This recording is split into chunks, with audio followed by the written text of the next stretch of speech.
Hello, my name is Peas, and this is Puyo Pop All Courses NG+. In my previous video, I did the Trial Labyrinth, and now I'll be running through the whole game, and let me tell you, this is a pretty good run, and time's going to start right around here. Alright, so, as a quick introduction, Puyo Pop released in 2001 for the Game Boy Advance as Sonic Team's first entry into the Puyo Puyo franchise after absorbing Compile. Alright, so this game is also known as Minute de Puyo Puyo in Japan. And this is one of the only Puyo games to be localized in English before the Puyo Pop Fever era. My personal favorite era, but that's beside the point.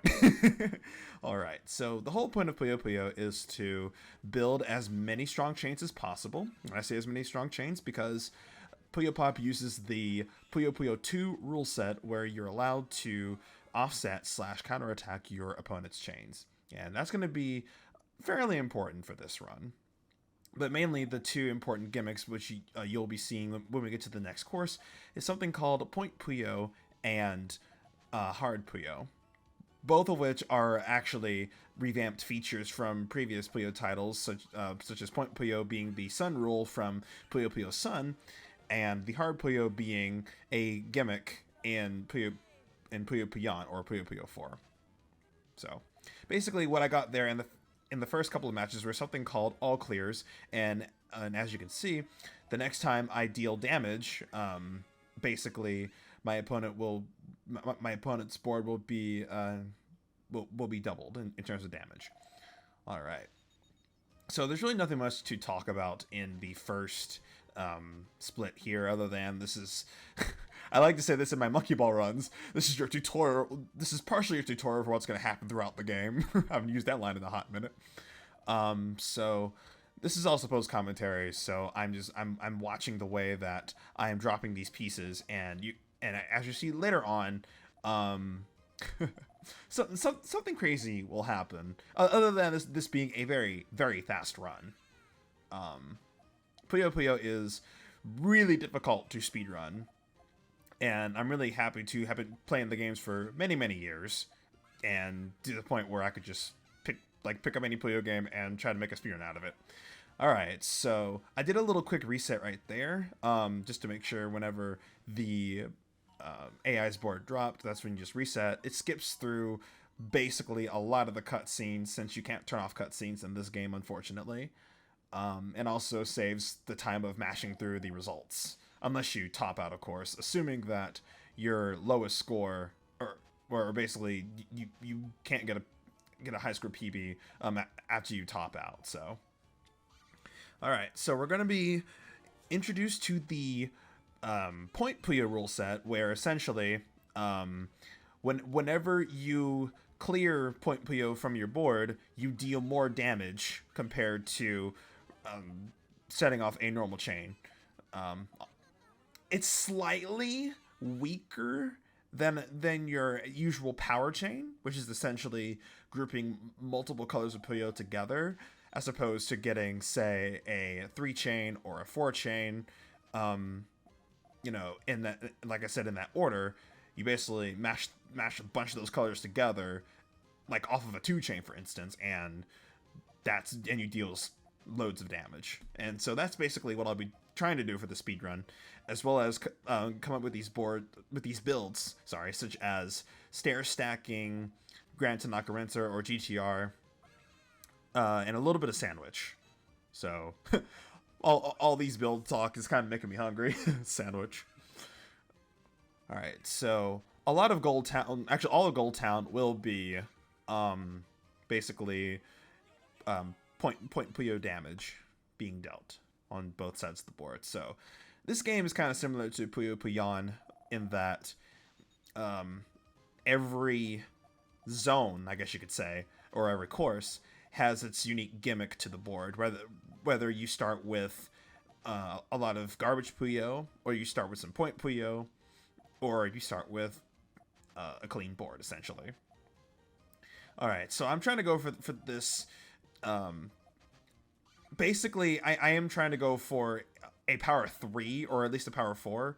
But if you get shortened chains just like I did, just make sure to build up to build follow-ups. Since playing aggressive is much important for a Puyo Puyo speedrun, playing a little too safe, as you'll see later on, will pose some consequences. Alright, and that's Harpy done. So I guess I can use this time to explain the plot of this game. So, essentially, Carbuncle and Arl are just going on a little stroll. Carbuncle eats something off the ground. Arl tells him to spit it out. Turns out it was like a piece of rune. And then some welcome sign materializes in front of the two characters, and Carbuncle just mysteriously just gets taken away. Turns out that the antagonist, the Dark Prince, pretty much snatched Carbuncle up from the from that materialized welcome sign, all in the means of trying to go on a date with Arl. Crazy, right? So basically, Arl just basically has to solve her life problems by playing some game of Puyo Puyo, so... Alright.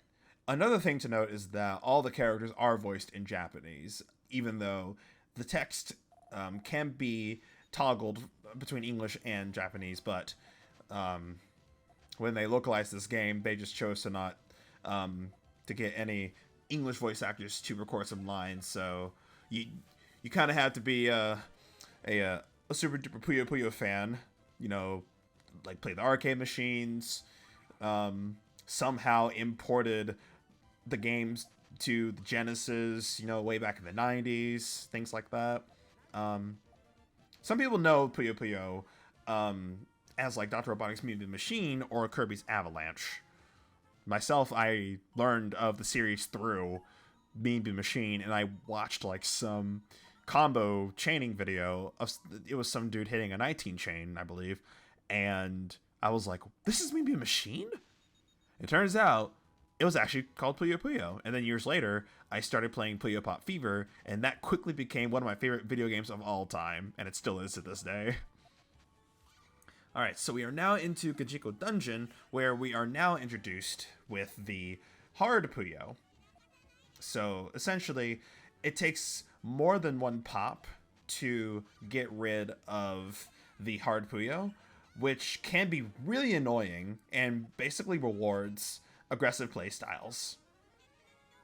But thankfully, there's not a timer, at least in the story mode, a timer as to like how many times you need to pop the hard Puyo in order to essentially just dig.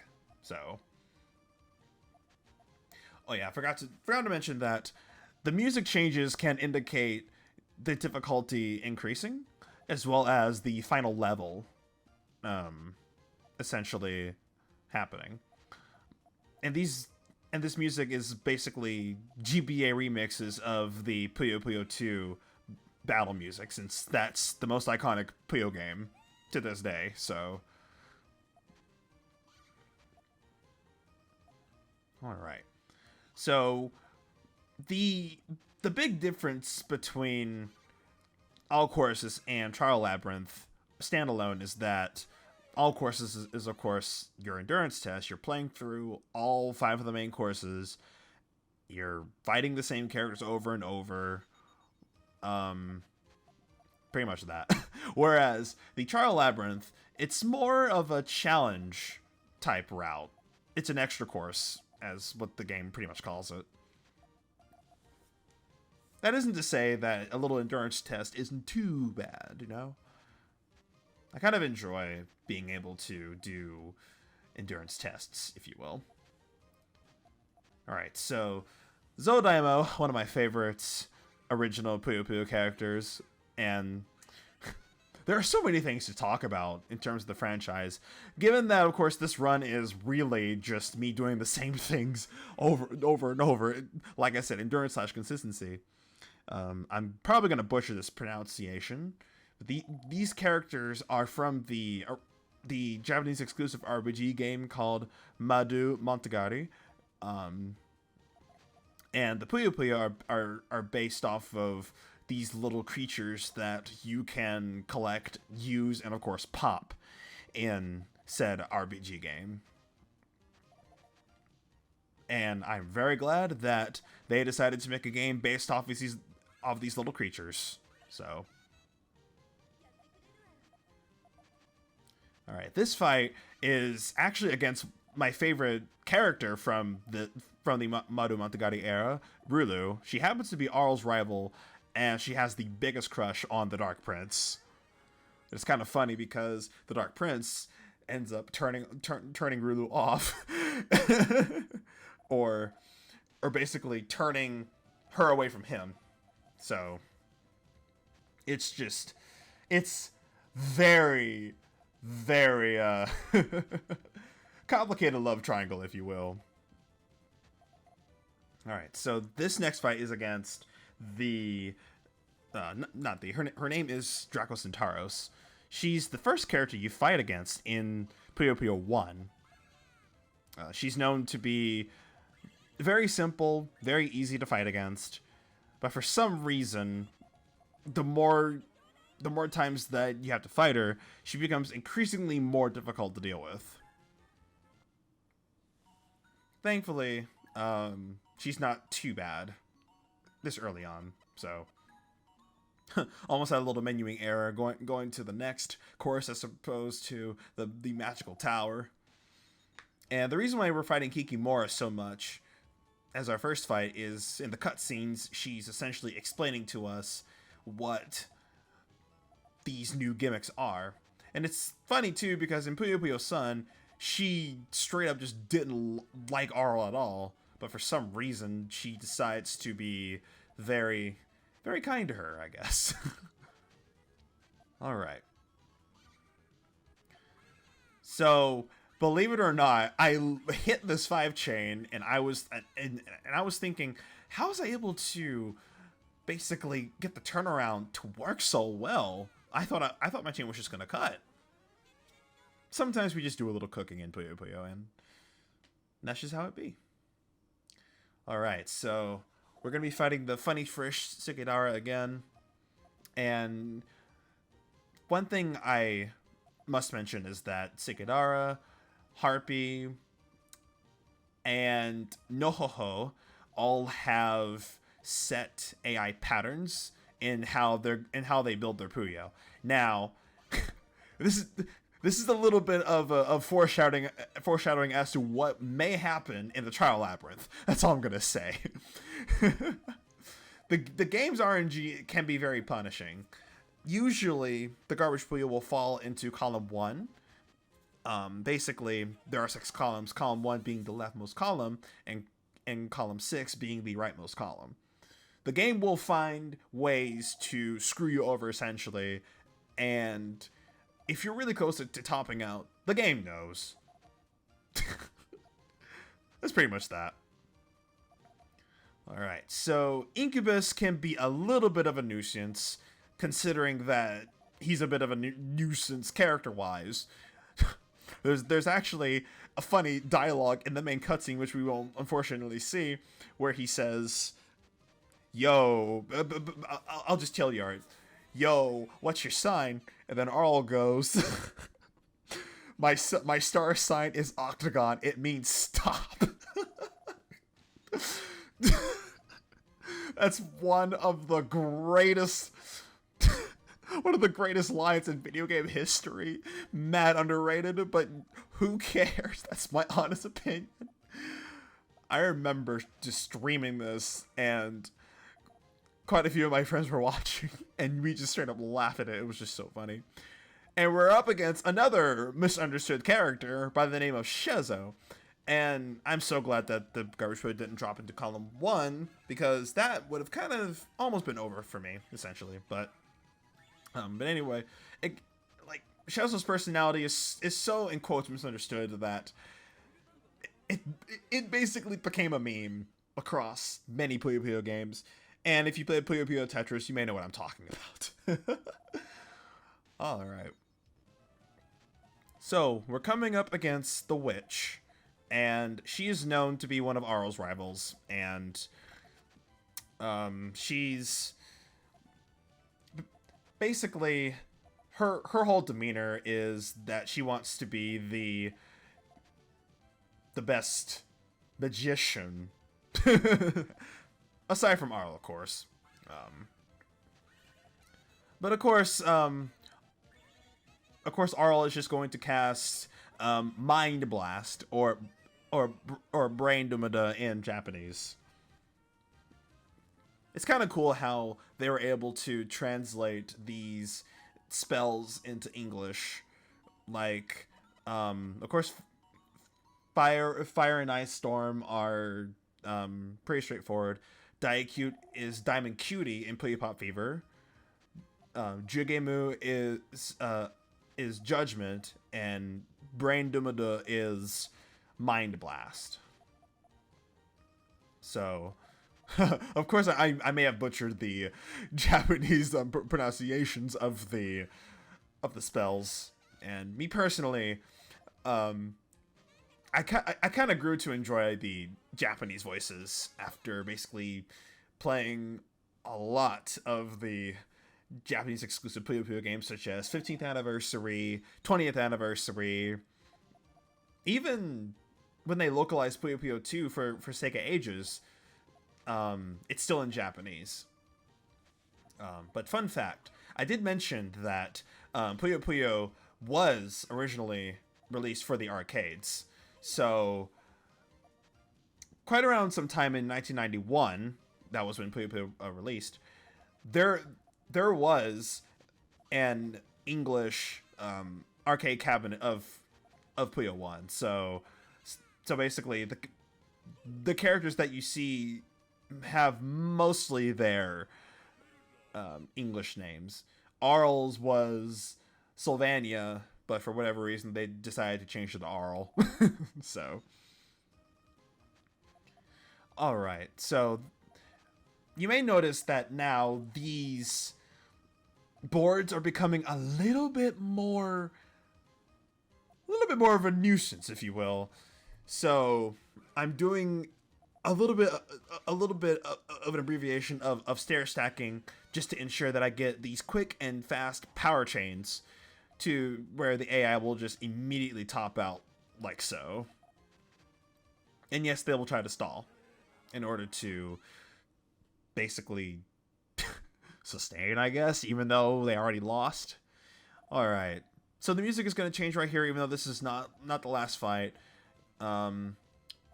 We're basically at this part of the game where even though this would be the final course, but the reason why we're doing this on New Game Plus is because in order to unlock the Trial Labyrinth, you have to do this backtracking item side quest where you have to go through the other courses prior to the Dark Prince Castle and deliver items to the characters, and that's how you unlock the Trial Labyrinth.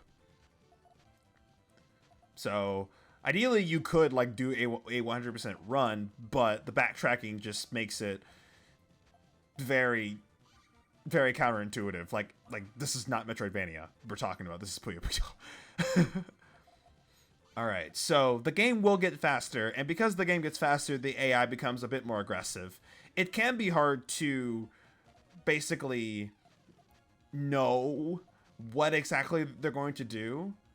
But the more experience that you have with Puyo Puyo games in general, you'll know when you need to set your chains off before they do and they get lucky drops. Because Puyo Puyo, this game's RNG is designed to be in the AI's favor. So no matter how you shake it, the game is meant to be in the AI's favor. But there are ways to work around it. So I'm basically digging fast here to get down to the Point Puyo so that I can deal more damage once I'm basically built a good enough chain, I guess. It's kind of straightforward from what I'm essentially doing here.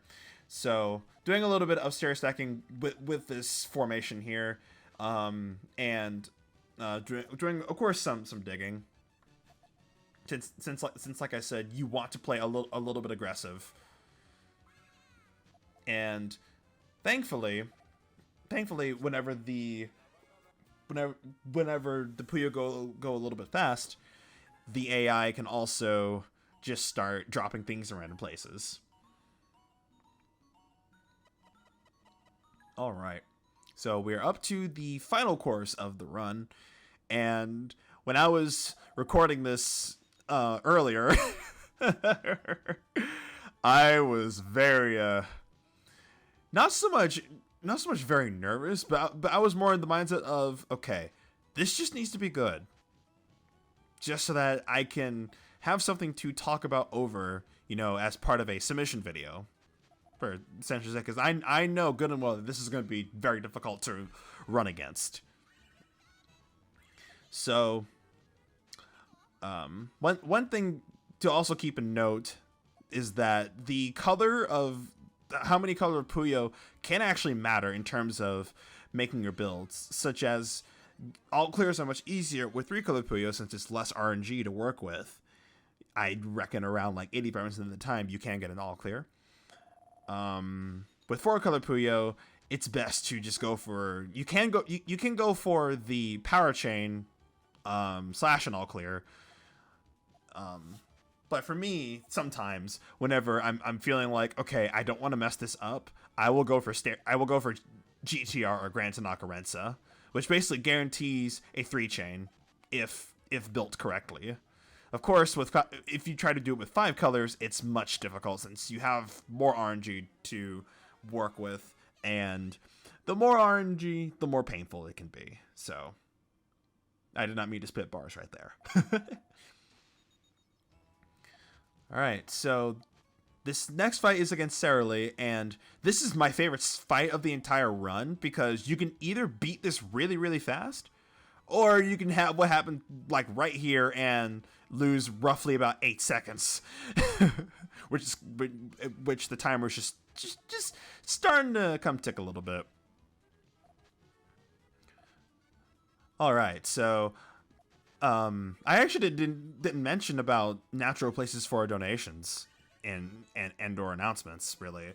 So probably whenever I'm changing routes or going into Kikimora will just be the best time for me to call out any host announcements or donations and things like that. Clearly, as I was talking so much about, the Puyo Puyo franchise and how good it is and how fun it is to play it, this is a different experience than Fever.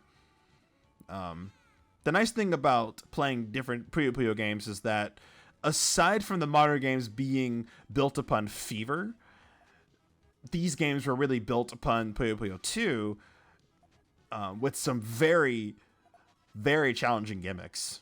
And this game is no exception to that rule. So, other than, of course, it's probably the easiest since it's just a simplified version of Sun and Forest Hard Puyo mode. So, yeah. So I'm losing a little bit of time here because I was trying to play just a teeny tiny bit safe, and some of those misdrops were just, careless mistakes here and there.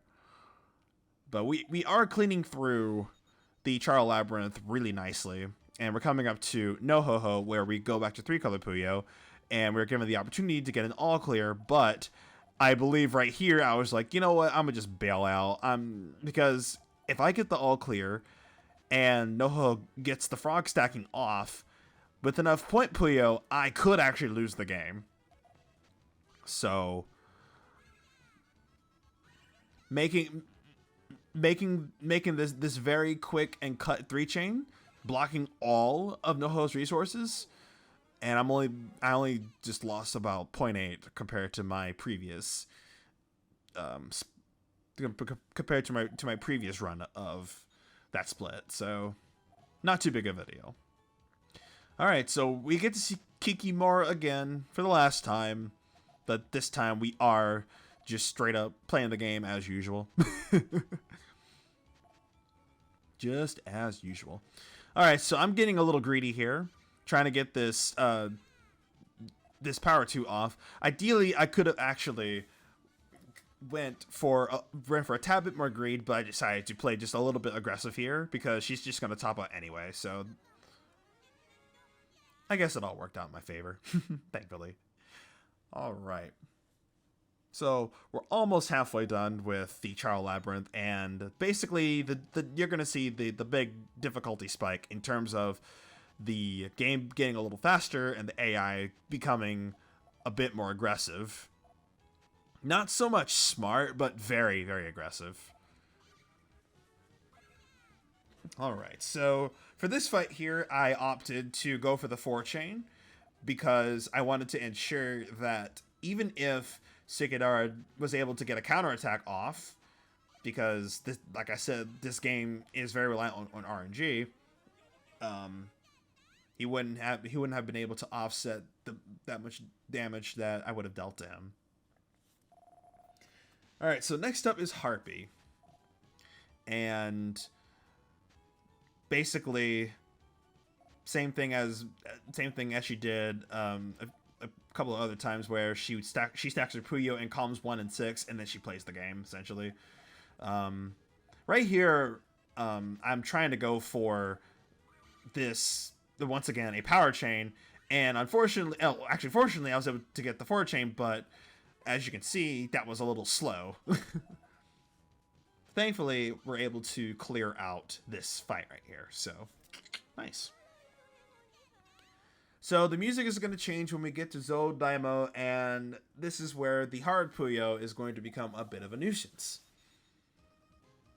So with this formation, I have to do a pretty intricate way of setting up stair stacking without my Puyo falling into column 1, so it may look like that I just need to make a decision, and of course I do, but thankfully I was able to get these 2 pieces right here, and as you'll see, the damage will be a lot, and then when I get this follow-up here, this will be more than enough to knock out Zou Daimo here. Nice. So even if he does get that 1-chain on me, his resources are blocked, and yeah, they'll stall. They'll definitely do that. Nothing. I can't manipulate what the AI does. You just gotta roll with the punches. And this is the part of the run where I definitely want to play a little safe because of the fact that Draco can play a little aggressive, and that GTR was not supposed to be set in column 3. I remember visibly. But you can't see in the camera since it's off. I remember being a little flustered that I messed up my GTR, and the fact that I did not get that 4-chain off there. But I'm able to get somewhat of a follow-up here, and I needed to play a little aggressive here, since at this part of the run, the more chains you deal, basically the higher damage you'll roll. So. Alright, so we are done with Draco, and next up, we pretty much have a gauntlet of really hard fights. I would argue that Zou Daimo just started it all off, and then Minotaur can be pretty bullish if you're playing a little slow. So, I'm scrounging for my yellows here, but no need to, since I can just get that power too. And Minotaur should be really close to topping out as I pop these, and nice fight. Alright. So, we're coming up to the end game here, right after we fight the witch here for the last time. And it can actually be pretty easy to practice these types of builds because, like I said, it's just an overglorified stair stack, and the more stair stacking you do, the more you'll be able to see, how you can stack your Puyo in such a way to dig down to the Point Puyo and deal more damage from there. So that was pretty good. Alright, so we have 4 more fights to go, and this is where the adrenaline would be, just literally starts rushing. Because Shezo is really aggressive, and when I was doing my run, I just looked at his board, and I'm like, wow, no wonder I get attacked so often, he actually presses down really quickly. And there's actually a little bit of end lag in between drops. That's probably just a GBA thing. In other Puyo games, that can be the case at times, but mostly it's not that big of a deal. You just have to get used to a little bit of end lag before your next drop. All right, so this is the part of the run where I'm really surprised that I actually continue this. So this is where I let my greed get the best of me, because I really wanted to defeat Rulue, but I forgot my ideology of playing aggressive, and that's what happens when you try to play too defensive against an AI like Rulue, especially when you're starting with a lot of Point Puyo on both sides of the board. So you're gonna definitely see how much of a gameplay shift I pulled literally in this moment. So I knew that she was just going to hit me, so I was able to offset a little bit of that damage to dig all the way down to the Point Puyo, get that 2-chain, and then I get this free follow-up, and yeah, literally just a 22-second time loss. It's almost similar to just spending about a minute fighting the basically just fighting an AI there. So that's just being fast in Puyo Puyo, and that takes a lot of practice and knowing how to handle certain situations and being able to adapt. So Dark Prince can't, like, Dark Prince is one of those deceptively difficult fights, since you start with regular Garbage Puyo, and for the entirety you deal regular Garbage Puyo. You have 5 colors to work with, and as someone who doesn't like 5-color Puyo, this can be pretty inconsistent, especially when trying to figure out what form to use whenever you're wanting to get rid of the Dark Prince. But with this minimal digging, I'm still able to win here. So I'm basically just clearing Puyo left and right, and then bam, that fight's done. And lastly, we have Carbuncle, and thankfully he's one of the more easier fights in of literally any Puyo game, because in Puyo Pop Fever, he's infamously known to be one of the most difficult fights of any Puyo game. But this can be pretty hard because you deal Point Puyo damage, kind of a reference to Puyo Puyo's son, even though Puyo Puyo 4 came out, you know, afterwards. And time's going to be right around here, right around now. Nice. All right, and that was Puyo Pop All Courses NG+.